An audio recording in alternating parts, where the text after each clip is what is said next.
Isn't it?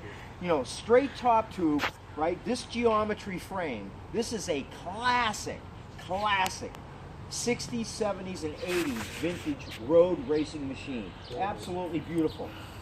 Flat. These are they're either called spoon, but they're stamped flat seat stays. Very bold, very thick up here too. And see how they're very thick here? Then they taper down. Now, nothing fancy on the brake bridge, but it's well done. It's tacked in there nice. You know, that because when you stomping on these brake levers, right, you can actually watch the frame rails spread. If it's a cheaply made bike and the brakes are really strong, you'll see it actually spread the frame out. And that's what you want to stay away from. That's where these bikes came in under, like, where people really wanted to sound. Because remember, the crap you were buying at Sears and all these, they were noodly and unsafe at 30 miles an hour. This bike, you can get rocking, going downhill 50 miles an hour plus, and you got control of it. Seriously, you ever do it? It's unbelievable. On 1-inch tires, man, it's a thrill beyond belief.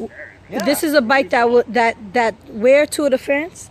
Yeah, this is Tour de France back in the 80s. Yeah, this is a simulated, basically touring bike, and it has. See, it has race. I believe it says down here. Yeah. Race proven touring geometry tape. I found 2 rolls of it in a bike shop this morning. They only had 2 left. I was like, yeah, man. That was like, no, really. That was like finding your tire the other day. Right. And the guy's like, what's wrong with this guy? Like, this is where it all started. Side pull brakes. You notice on those, that's side pull, but on that one, it's center pull, and on yours, there's kind of center pull. You have to know all this stuff when you look at this stuff, because these, even though these are cheap copies of the professional brakes. If you look at the pro brakes, right, this is much thicker, and the brake pads are much bolder, and they're much more powerful. The springs are bigger diameter. When you see a pro race bike, man, it's just like anything.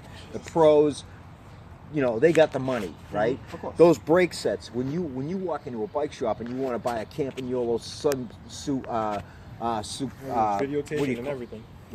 When you want to buy a Campagnolo professional brake set, you got to pay money, man. It's like jewelry too. It's beautiful. Oh, excuse me, it's beautiful. Look, isn't it beautiful to look at? See what I mean? It's just pretty to look at too. If you have this in your apartment, it's at the end of your couch when you walk by. Oh, yeah, You just sit there and go, "Hey, man, I'm getting a you know." And that's where I learned about the geometry. This is, by the way, is a fully lugged steel frame. All the new frames, you notice they don't have. That one has lug work. That one does not. See how it's just butt welded? This is the artwork of the cycling world. When you see lug work like that, these are pressed in. Then they're welded together like a plumber would sweat a joint.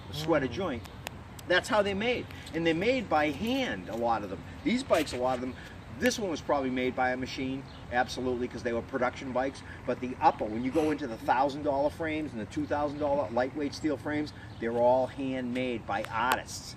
And when you get a Tomasini 2.5 or 1.7 pound frame in, and you put your camping stuff on it, you go racing, man. Yeah, you got yourself a 18, 19 pound bike. And then when you go carbon fiber, you're down in the 14, 15 pound range. Wow. And then you're spending money. You're out of control. You're spending $5,000, $6,000, $7,000, $8,000 on a bicycle.